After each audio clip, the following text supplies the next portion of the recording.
भोम प्रदोष व्रत 22 जुलाई मंगलवार 2025 को मनाइए। प्रदोष व्रत प्रातःकाल 7:18 से 9:22। श्रावण कृष्ण त्रयोदशी प्रारंभ 22 जुलाई प्रातःकाल 7:05 से 23 जुलाई प्रातःकाल 4:39 तक। प्राचीन काल में कांपिल्य नगर में यज्ञदत्त नामक एक परम तपस्वी एवं सदाचारी ब्राह्मण रहते थे। वे संपूर्ण वेद वेदांगों के ज्ञाता और सर्वदा स्रोत सम्राट कर्मों में प्रवृत्त रहते थे। उनके गुण निधि नाम का एक पुत्र हुआ जो यज्ञोपवीत होने के अनंतर समस्त विद्याओं को पढ़कर पूर्ण विद्वान हो गया। देववश कुसंग में पढ़ने से उसे जुआ खेलने का दुर्व्यसन लग गया। वह अपने पिता से छिपाकर घर के आभूषण आदि चुरा ले जाता और जुए में हार जाता। जब यज्ञदत्त को उसके दुर्व्यसन का पता लगा तो उन्होंने उसे अपने घर से निकाल दिया।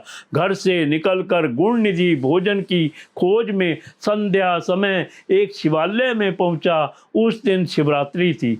वह महाद्वार पर बैठकर शिव कीर्तन सुनने लगा। रात को जब सब लोग सो गए तो शिव भोग चुराने के लिए मंदिर में घुसा। उस समय दीपक की ज्योति क्षीण हो गई थी, इसीलिए उसने अपना कपड़ा फाड़कर बत्ती जलाई और भोग चुराकर भागने लगा। इतने में उसके पैर के लग जाने से एक आदमी जाग पड़ा। गुण निधि भागा ही जा रहा था कि वह पकड़ा गया और उसे प्राण दंड मिला। अपने कुकर्मों के कारण वह यमदूतों द्वारा बांधा गया। इतने में ही भगवान शिव के पार्षद वहां आ पहुंचे। उन्होंने बंधन से उसे छुड़ा लिया और कैलाशपुरी में ले आए। आशुतोष भगवान शिव उसके अज्ञान में ही हो गए। व्रतोपवास, रात्रि जागरण, पूजा, दर्शन तथा प्रकाश के निमित्त जलाई गई वस्त्र वर्तिका को आर्तिक्य मानकर उस पर पूर्ण प्रसन्न हो गए और अपना शिव पद उसे प्रदान कर दिया। कालांतर में वह गुण निधि भगवान की कृपा से कलिंगराज अरिदम का पुत्र हुआ और उसका नाम था दम। वह इस जन्म में भी निरंतर भगवान उमापति की सेवा आराधना में लगा रहता था। बाद में वह कलिंग देश का अधिपति हुआ। राजा दम ने बड़ी प्रसन्नता से श्रद्धा पूर्वक शिव धर्मों का प्रचार किया। समस्त शिवालयों में दीप दान करने की आज्ञा उन्होंने उसे प्रदान की और ऐसा ना करने पर दंड की भी व्यवस्था की। वे स्वयं भी इस नियम का नित्य पालन करते थे। आजीवन इस व्रत का पालन करते हुए उन्होंने बहुत सी धर्म संपत्ति संचित कर ली। फिर वे काल धर्म के अधीन हो गए। शिव भक्ति के कारण वे अलकापुरी के अधिपति बने। पादम कल्प में पुलस्त्य के पुत्र विशर्वा के घर में उनका जन्म हुआ। विशर्वा के पुत्र होने से वैशर्वा कुबेर तथा इडविडा के गर्भ से उत्पन्न होने से एडविड कहलाए। इस उत्तम कुल में जन्म पाकर वे फिर शंभू की आराधना में लग गए और शिवलिंग का संस्थापन कर कठिन तपस्या करने लगे। तप करते करते हजारों वर्ष बीत गए और उनके शरीर में केवल अस्थि चर्म मात्र शेष रह गया। उस तीव्र तप से प्रसन्न होकर भगवान शिव उमा सहित प्रकट हुए और कहने लगे, हे वैष्णव, तुम्हारी तपस्या से मैं प्रसन्न हूँ और तुम्हारी अभिलाषा पूर्ण करने आया हूँ।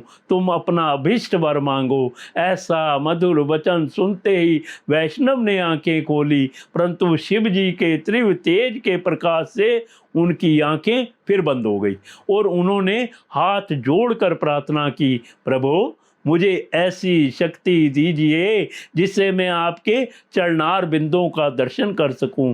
आपके दर्शन मात्र से मेरी अभिष्ट सिद्धि हो जाएगी। तब शिव ने कृपा करके हाथ से उनका स्पर्श किया।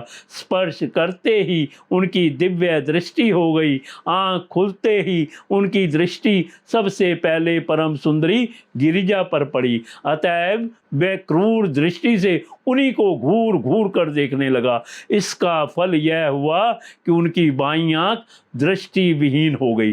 पार्वती जी उनका यह दुर्व्यवहार देखकर कहने लगी कि यह तापस तो बड़ा दुष्ट मालूम होता है, मुझे क्रूर दृष्टि से देख रहा है। शिव जी ने हंसकर कहा, देवी यह तो तुम्हारा पुत्र है, तुम्हें किसी बुरी भावना से नहीं देख सकता। यह तुम्हारी तपस्या के फल पर आश्चर्य कर कर तुम्हारी ओर निहार रहा है। तदंतर शिव जी वैष्णव से बोले, वत्स मैं तुम्हारी तपस्या से बहुत संतुष्ट हूँ और वर देता हूँ कि तुम्हें निधियों का स्वामित्व प्राप्त हो और तुम गुहेक, यक्ष, किन्नर तथा पुण्य जनों के अधिपति हो जाओ। मेरे साथ तुम्हारी मित्रता रहेगी। तुम्हारी प्रसन्नता की अभिवृद्धि के लिए मैं तुम्हारी अलकापुरी के समीप ही निवास करूँगा। पार्वती जी ने भी उनको अनेक वर दिए और कहा कि तुमने मेरे रूप को बुरी दृष्टि से देखा है, इसलिए तुम्हारा नाम कुबेर होगा। तुम्हारे संस्थापित इस शिवलिंग का जो लोग विधि पूर्वक अर्चन करेंगे वे कभी निर्धन नहीं होंगे और किसी प्रकार के पाप उन्हें नहीं लगेंगे।